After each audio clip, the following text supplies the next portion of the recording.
Good evening, all. Welcome. We're glad that you're here with us tonight. We're going to get started here in just a moment. Dawn, would you join me doing an interpretation announcement for our guests? Interpretación en vivo.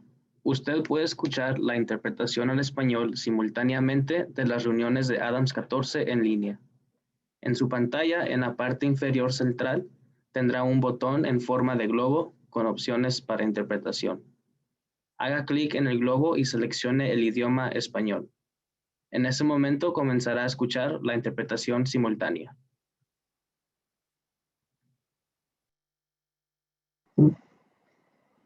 Thank you, Adon. Welcome, guests. We're glad that you're here with us tonight with such an important topic that we have here. So I would like to take a moment just to introduce myself and some of my colleagues that'll be joining me here this evening. My name is Sheila Burke, and I'm honored this year to serve as the Chief Academic Affairs Officer for our school district. I'm really glad again that you all are here and taking time out of your evening to join us to go over some information regarding our state assessments. Tonight, during our presentation, our assessment team will provide a brief presentation about state assessments. During that time, they're going to cover some of the following topics. What are state assessments? Why do we take state assessments?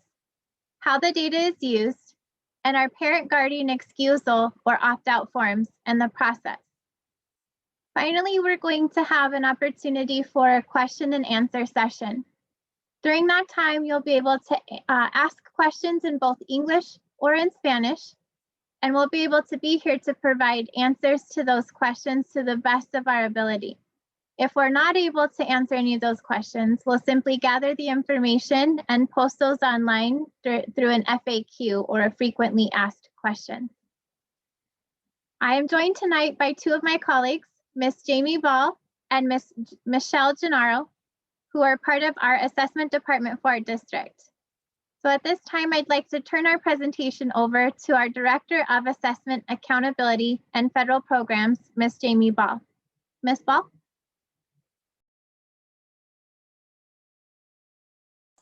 Thank you, Sheila. Good evening, everybody. Thank you for attending tonight's State Assessment Family Informational Night. I'm honored to be here, and I'm honored to serve as the Director of Assessment, Accountability, and Federal Programs. The assessment team, which is comprised of Michelle Gennaro and myself, we're excited to be here tonight to provide an overview of the state assessments and how we use the data and answer any questions you may have. To start things off this evening, I just want to take a moment to provide some basic information regarding what the state assessments are. We typically refer to the state assessments as Cmas, PSAT, and SAT. These are the current Colorado state assessments, and they are aligned to the Colorado academic standards, and they are used to measure students' mastery of the skills and expectations of their particular grade level. My teammate Michelle Gennaro is going to present to you the specific information around each of these individual assessments. Michelle? Hi everyone, thanks for having me here tonight. So next, now that we talked just an overview of what are the state assessments, we'll get into each state assessment specifically. So first, what is Cmas? Cmas stands for the Colorado Measures of Academic Success. Students in grades 3 and 4 take either the English Language Arts or the Spanish Language Arts assessments. Students in grades 5 through 8 take both Cmas English Language Arts and Cmas Math. And students in grades 5, 8, and 11 take Cmas Science. Then we have the PSAT and the SAT. The PSAT and the SAT are national assessments that our high school students participate in. The SAT stands for the Scholastic Aptitude Test, and the PSAT is the Pre-Scholastic Aptitude Test. The PSAT is given in grades 9 and 10, and the SAT in grade 11. Within the PSAT and SAT, there's both an English-based reading and writing section as well as a math section combined into the one assessment. This year, most colleges and universities are not requiring the SAT for college admissions because of the pandemic. However, SAT scores can help students when applying for scholarships. And when students take the PSAT, they can get study plans within the system that they take the assessments that can help them improve their scores for when they take the SAT.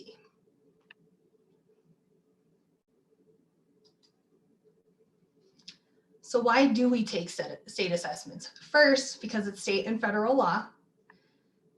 Second, these statewide assessments provide information for students, parents, districts, taxpayers, and policymakers about overall academic performance at the student, state, district level. The assessments provide an end-of-the-year snapshot of what students know and can do in core subjects in relation to their grade level standards. The tests can help families, students, and educators know how students are performing compared to their peers across the state. And the assessments provide information on how well the state system, the educational system as a whole, is meeting the goals of helping every child to be academically proficient.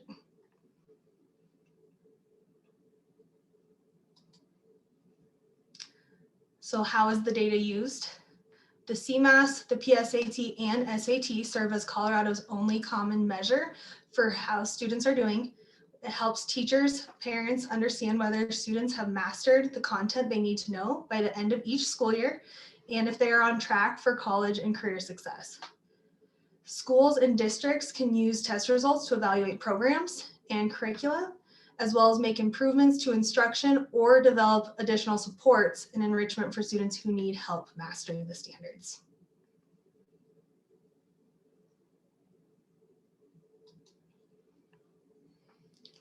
So now this slide, this table shows us by grade level which assessments students take and the total amount of time the assessment takes. So for example, looking at third grade, the English language arts test composes of 3 units for a total testing time of 4 hours and 30 minutes. Then third graders for math, their total amount of test time is 3 hours and 15 minutes. So throughout the state assessment window, they are testing approximately a total of 7 hours and 45 minutes. So I will just give time to kind of look over, but again, by grade level, how long each assessment typically takes for a student, and then the total time testing.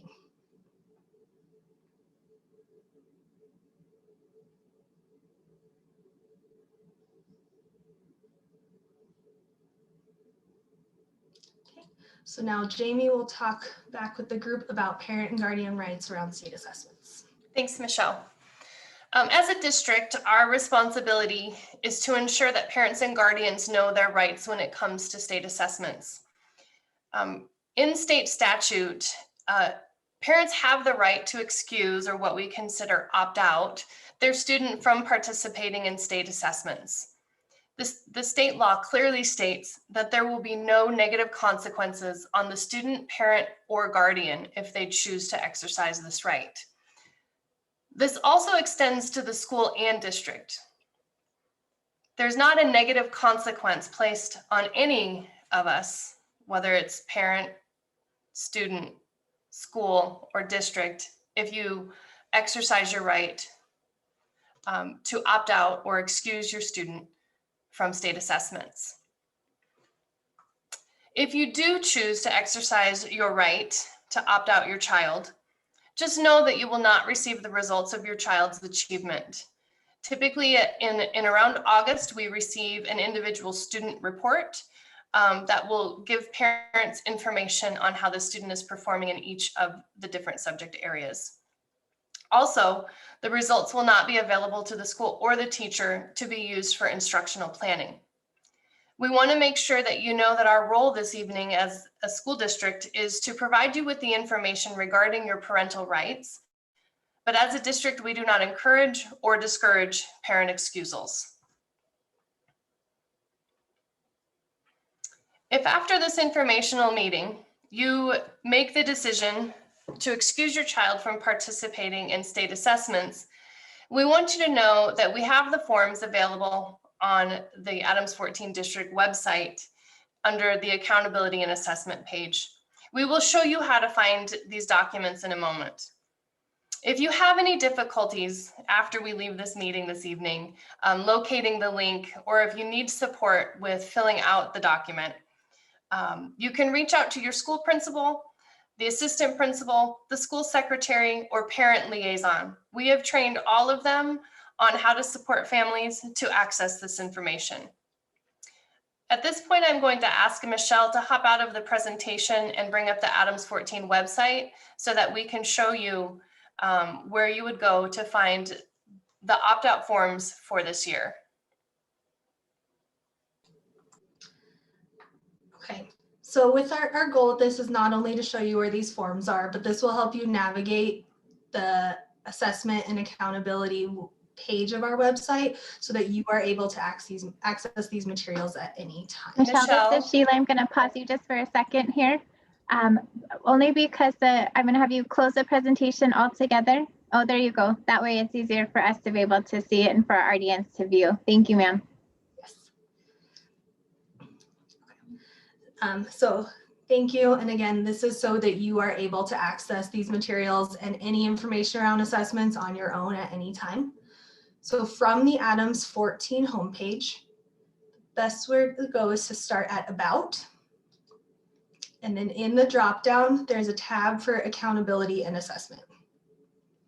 This is where Jamie and I and our team upload anything and everything around state assessment, so it's easily accessible to anyone. And then these forms are all under resources on this left-hand side, Cmas fact sheets, PSAT fact sheets, the guides to the state assessments, and then our opt-out forms are on this page as well. I will Michelle, Michelle, can you take a moment to click the actual opt-out link so that the families can see what will pop up? Yes, and I'm going to go one more time from the beginning just to follow through. So from the homepage, About, and then accountability and assessment. Under resources, and then parent excusal opt-out forms. This will take you to a Google form where you first type in email.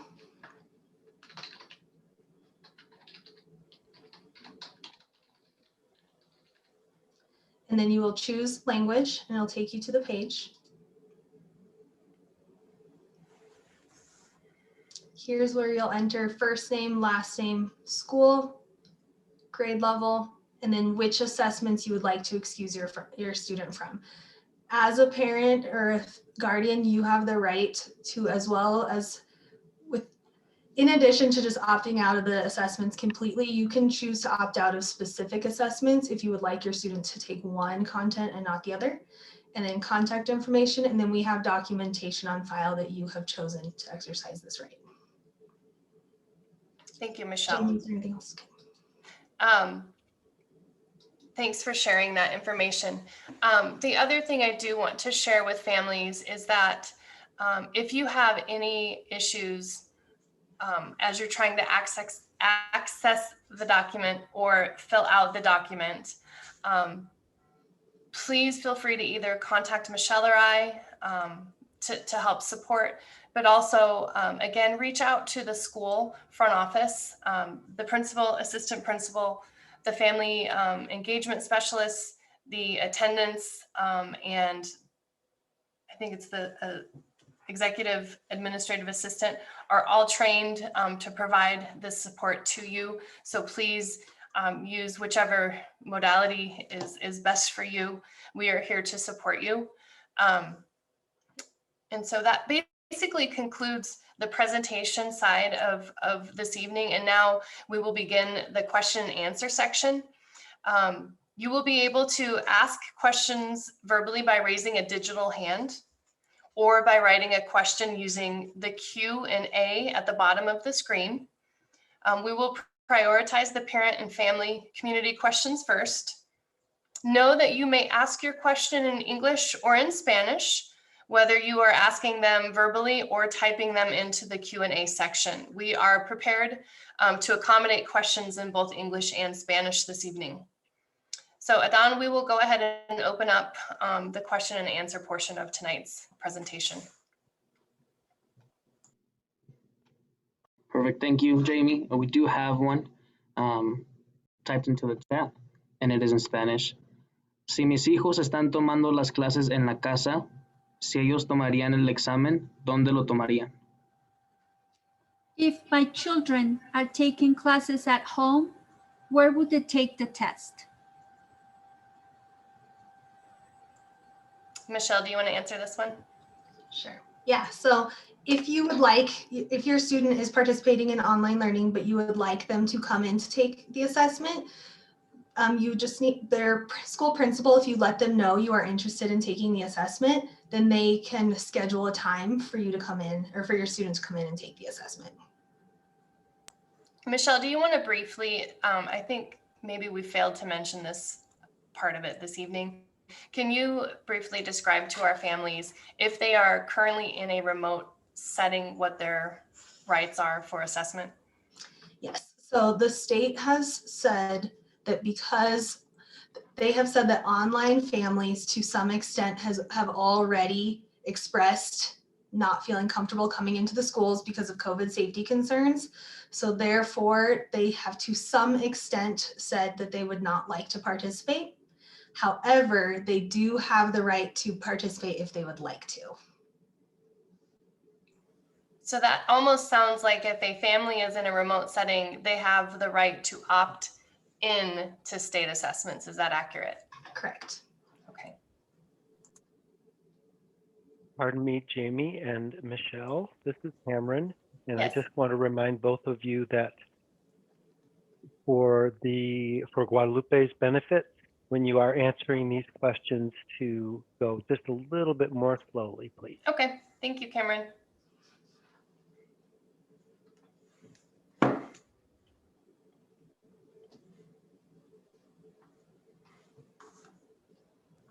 Okay, we have another question in Spanish. ¿Dónde puedo llenar la aplicación para no tomar el examen? Where do I fill up the application so I don't have to take the exam? Michelle, did you want to show the website again? And just go a little bit slower this time. Yes, I can. Can you still see my screen? Yep. Okay. So it is on the district's website, adams14.net. And then right here, there is, so I'll just finish. Under About, then under Accountability and Assessment. On this page, under Resources, these forms are right here. And once you click on it, that takes you to the form or application. Michelle, this is Sheila. Would you kindly just read out loud what the title of that form is on the left side of the screen under that navigation bar there? Yes. Ooh. I will, can I have either Adan or Marian read the Spanish and I will then read the English form? Yes, Michelle. Thank you. Adams 14, grados 3 al 8, Cmas, formulario de excusa de los padres, optar por no participar, 2020-2021. Thank you. That's for CMAS. And then we have a separate form for the PSAT, SAT for high school. Y el siguiente es Adams 14, para los grados del 9 al 12, Cmas, SAT y PSAT, formulario de excusa de los padres, optar por no participar, 2020-2021.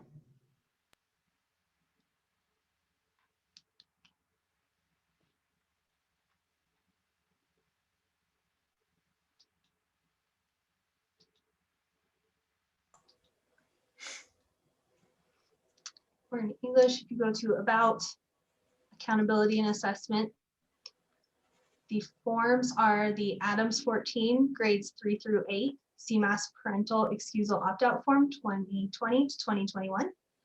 The Adams 14, grades 9 through 12, CMAS, SAT, and PSAT Parental Excusal Opt-out Form 2020-2021.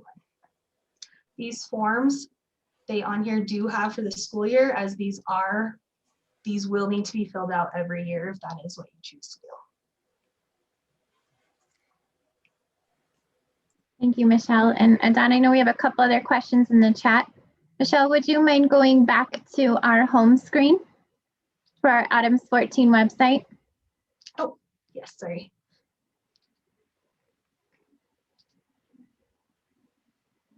Great, thank you. And at the top there, in that first blue bar, you're going to see a navigation bar.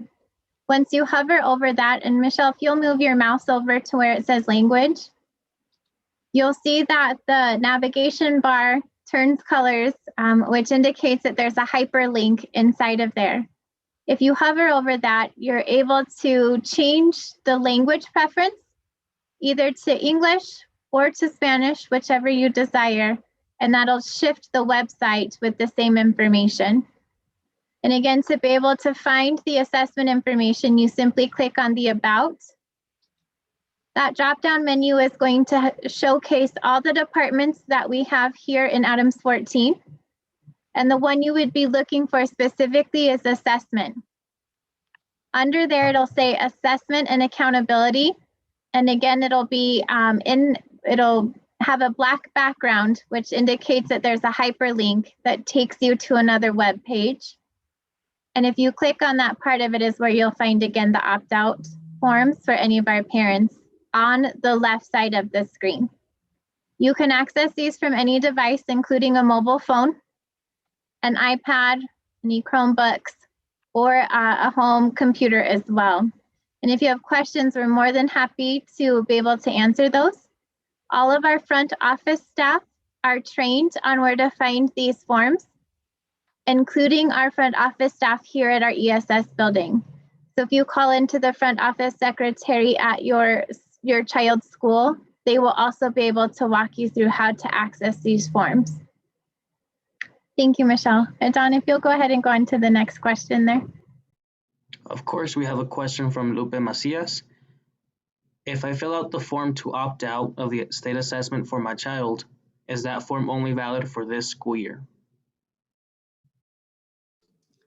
Yes, the forms are valid only for one school year, as you have the right to choose every year what you decide.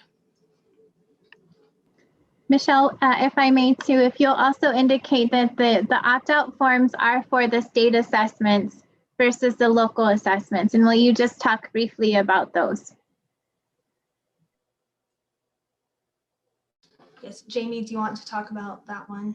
Sure, I'll take that one. So we have different types of assessment that range from federally mandated, which is our access test, which we don't have the ability to have opt-outs for, to state assessments, where we're talking about this evening, Cmas, PSAT, and SAT, where parents have the right to opt their children out.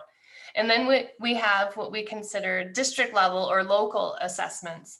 And so typically we have at the beginning of the year, middle of the year, and end of the year, what we call our STAR reading and STAR math, as well as Acadience, which is early literacy in English. And then we also have EDL, which is early literacy in Spanish. And we do not offer an opt-out as for district level assessments, as that is the most critical information to inform our teachers on how to best accelerate your child or intervene to meet their specific needs. And so that's kind of like the different levels of assessment we have. And really the opt-out only falls into the state assessment category.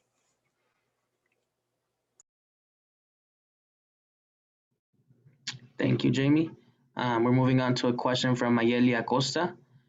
Si un estudiante no toma el examen, ¿ellos siguen con las clases normales? If a student does not take the test, do they continue with their normal classes?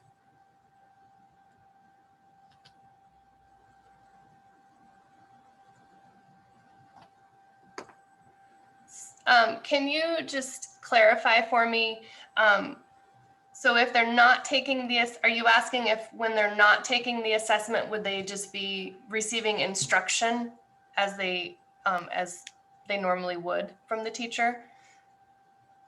Mayeli, tenemos una pregunta para aclarar su pregunta.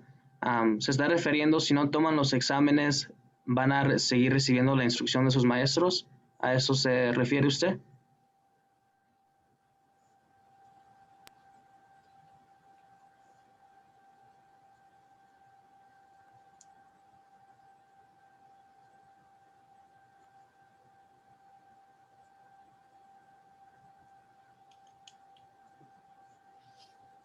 Si gusta, Mayeli, también me puede responder por su micrófono.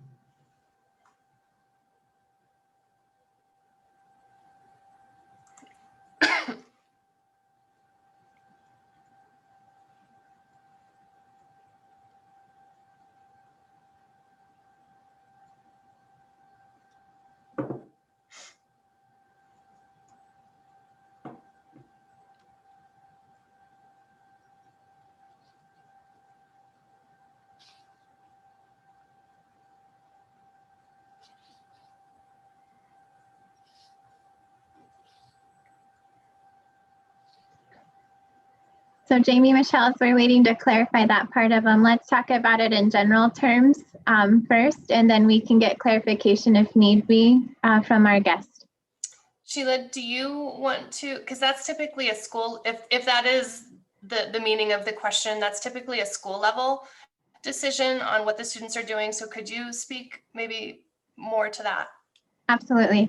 Yeah, so thank you, Mayeli, for the question. Generally speaking, this is a principal-led decision at the school. So this is going to be general across the district, knowing that each school's principal gets to make the decisions for that. So generally speaking, yes, the child that is choosing not to participate in any state assessments would conduct their typical school day just as normal. For example, if we have our 4th grade students that are participating in our state assessments, those that are not participating would have other learning activities that they may be involved in. Their instruction during that day may or may not be from their teacher, as that teacher that they may be typically with during the school day may be proctoring or facilitating that assessment. However, they will be with an Adams 14 staff member, still doing learning activities, and those will vary across school to school. For remote students, their instruction will remain the same for students who are participating in Adams 14 online, and that instruction will remain with their Adams 14 online teacher. It will mostly affect our in-person students.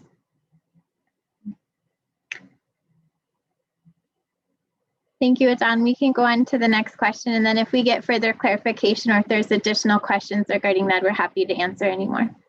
Perfect. We're moving on to a question from Pam Andrade. At times, students have been given assessment tests at the beginning of the year. Will the school district give assessment tests at the beginning of next year to see where the students are? If so, will all grade levels be tested? Go ahead, Michelle. Yes, we will continue. So the state assessments are the end of the year assessments by the state level. However, we will continue to give our district local assessments every year from beginning of year, middle of year, and end of year. So we can have those 3 points to track data over time. We give the Acadians assessment in grades kindergarten through 5th. We give the EDEL assessment in grades K through 3 for our bilingual students. We give STAR reading in grades 3 through 11. And we give STAR math in grades 1 through 11.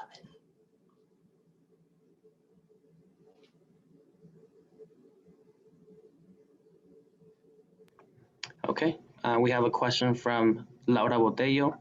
How will House Bill 1161 affect Cmas testing for students in Adams 14? Good question. So the House bill just got passed last week.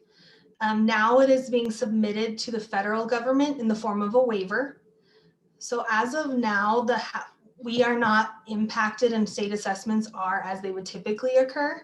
However, if that passes at the federal level as a waiver, then we would go into action depending on what is approved. As of now, that waiver would be that we would test only one content per grade level in 3 through 8. So with that proposal, grades 3, 5, and 7 would take language arts or reading and writing, and then grades 4, 6, and 8 would take math, and there would be no science assessment this year. The PSAT and the SAT assessments are as stands. There is no way you could only take one content as they're combined in the assessment.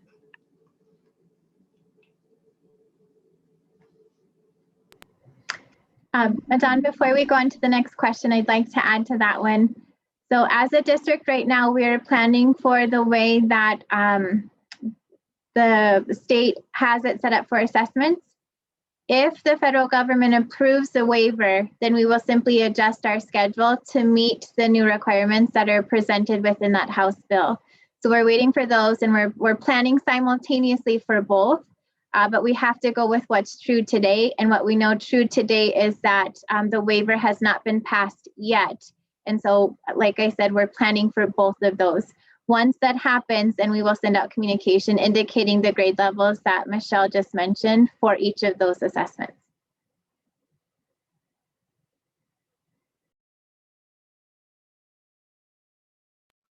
Thank you, Michelle and Sheila. We have a question from Jasmine. Mi hijo está en el 9º grado y ha estado remoto todo el año escolar. ¿En qué perjudicaría si no los toma o si los toma no tenga buenos grados? So my son is in 9th grade in virtual school for the entire school year. How will that affect him if he does not take the exams or if he takes them and does not do well in them?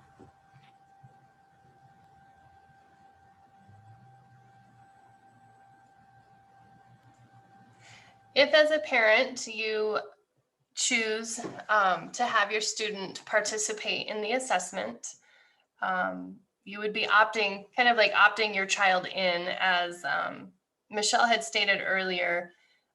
The parents who have opted their children to be in the online format for schooling this whole year, the state recognizes that as a decision that you don't feel comfortable having your children come in.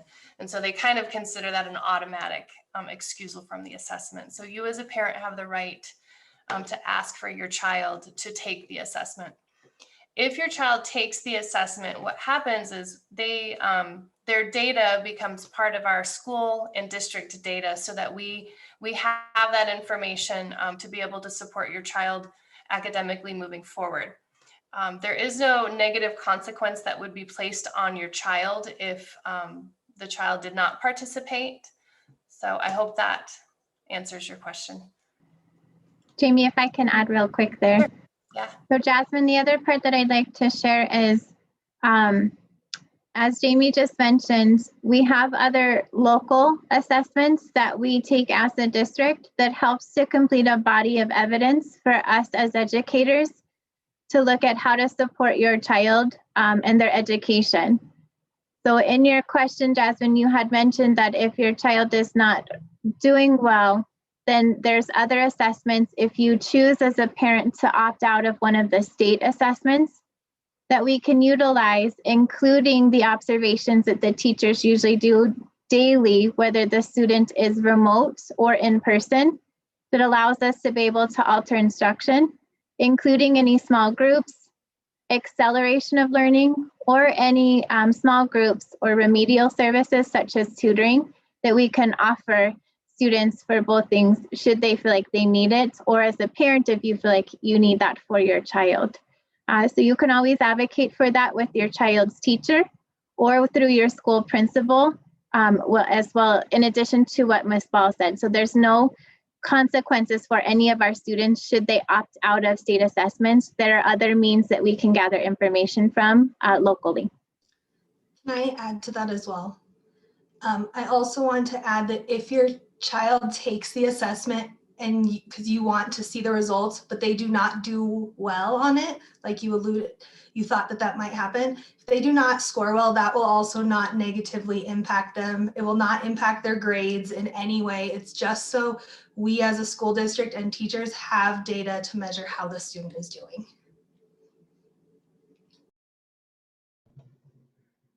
Thank you. We have a question from Yvette Arroyo. ¿Sería un formulario por estudiante? Two questions. Second one is, ¿a un estudiante del grado 11 no le afecta no tomar los exámenes? So we have two questions. The first one is it one form per student? The second question, for an 11th grade student, will it affect them if they do not take the exams? So yes, it would be one form per student. If you have multiple students, you would need to fill out a form for each. But yes, you only need one form for every student. And then no, there will not be any negative impact on the student who does not participate in the assessment. Just the only impact would be you will not get the results of that data. But as Sheila and Jamie have mentioned, we have other assessment data we can use. And it will not impact their grades or movement to another grade level.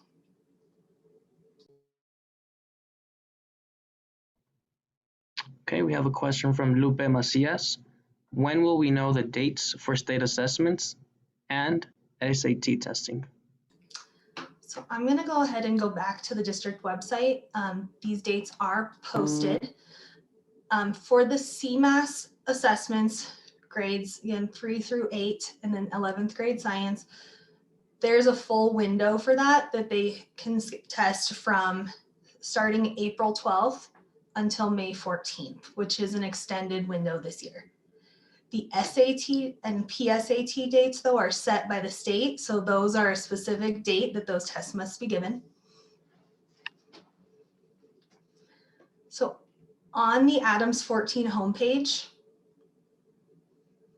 if you scroll down a bit under district updates, and then now this is where everything is being uploaded. Anytime we have new communication, as well as the Flyer app, we have these Cmas and then SAT, PSAT notification letters. And the dates for the assessments are right on the letter. So again, the Cmas window is a full month window to test students during that time. The SAT must be given April 13th. PSAT 10 must be given April 14th. And the PSAT 9 must be given April 15th, again, because those are dates set by the state. Michelle, can you describe a little bit about our current plan of when we would be asking our schools to actually administer the assessments and the makeup portion of it? Yes, so our current district plan is to test students, especially for that, well, the SAT, PSAT dates are set, but for the Cmas window, our goal is to assess students within the first week of the window, our in-person students, and then the next week we want to bring in our online students who choose an opt-in to take the test, and then we would leave the last 3 weeks for makeups in case of the need of stuff like snowstorms or needs to quarantine. We have those 3 weeks to complete the assessments. Don, before we go into our next question, Michelle, since you have your screen up, can you kindly go back to our homepage just for a moment? Great. And what I'd like to show our guests is some of the information and resources that we have on our assessments web page that's on our district website. So from our district websites, if you go back to the navigation bar in the middle and click on the About Us and scroll down to where it says Accountability and Assessment. Go ahead and click there, Michelle. This takes us to the same page where our opt-out forms are. On the left side of the screen, you're going to see some resources, and I'd like to point out just a couple of the items that we have here. At the top, you'll see the district's assessment strategy listed in both English and Spanish. You'll have our Adams 14 Board of Education resolution that they passed just recently, stating their position as a school board regarding the suspension of state assessments. Below that, we have some information regarding WIDA, which is part of our information for our English language learner students. And below that, you're going to find some fact sheets for our Cmas in English and Spanish, as well as fact sheets for the PSAT, SAT. If there's additional information that you're looking for regarding each of those assessments, you can find it there, and it's typically outlined in an FAQ or a frequently asked questions page.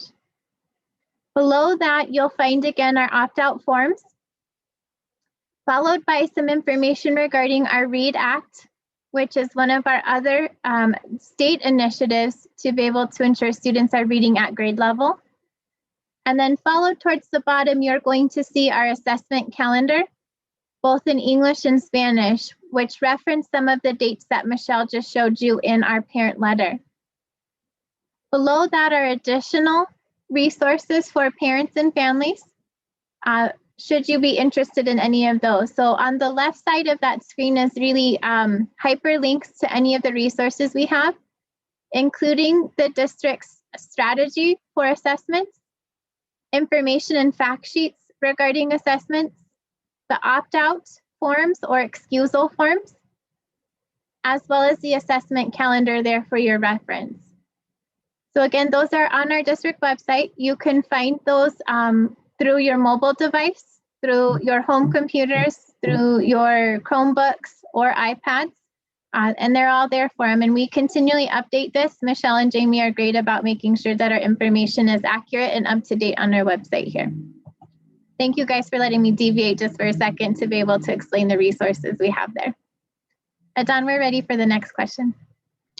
Thank you, Mrs. Burke. We have a question from Ms. Renee Lovato. Are all state assessments going to be in person only, or will students be able to take the test online as well?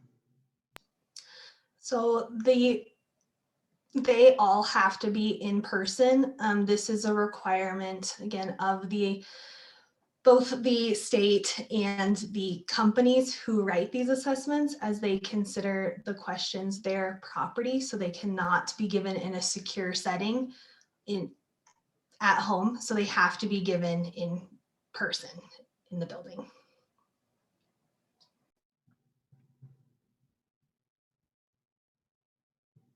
Okay, we have one question from Laura Botello. How does the content of Cmas compare to district tests? Do they cover the exact same topics and therefore measure the exact areas, or do they vary?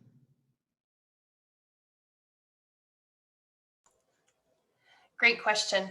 The Cmas assessments are what we would consider a summative assessment, as it covers the academic standards for the entire year. They also have the opportunity to engage in questions that have technology enhanced items. There's constructed and written response questions. And as you had seen on the slide where Michelle presented, the amount of time potentially it takes a student, as there are 3 units per math and 3 units for English language arts. And so they're much more comprehensive of an assessment than a local assessment. However, they do cover the same academic standards between both the state assessment and our local assessments. Our local assessments are cut up into chunks and typically align with the standards that the students are being taught at that time. Whereas the state assessment is a summative assessment and covers all of the standards for the entire year.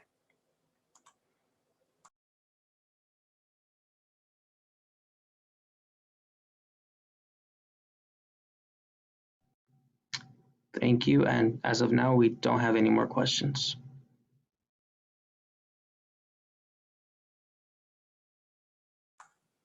Perfect. I want to thank all of you for attending this evening. There were some fantastic questions, and I hope we answered any questions that you may have had. I hope that we were successful in pointing you to the resources to become more informed about assessments and how we use the data from the assessments. Our next parent informational night will be April 6th from 6 to 7 o'clock. Feel free to join us again. We ask that you share out the information to any family, friends, or community members if you thought this was helpful and you think they might want to join at our next session. Again, if you have any questions or need additional support in filling out the opt-out form, the first request would be to go to your individual school. We have trained the entire front office and the administration to be able to support you in successfully completing that form if you choose to opt out your child. And you're always welcome to reach out, Michelle and I, now that you know where our website is and our contact information is on there. We will be able to help you as well. Again, we appreciate you taking the time to join us this evening. I hope you found this valuable and informational, and we hope you have a great evening. Thank you.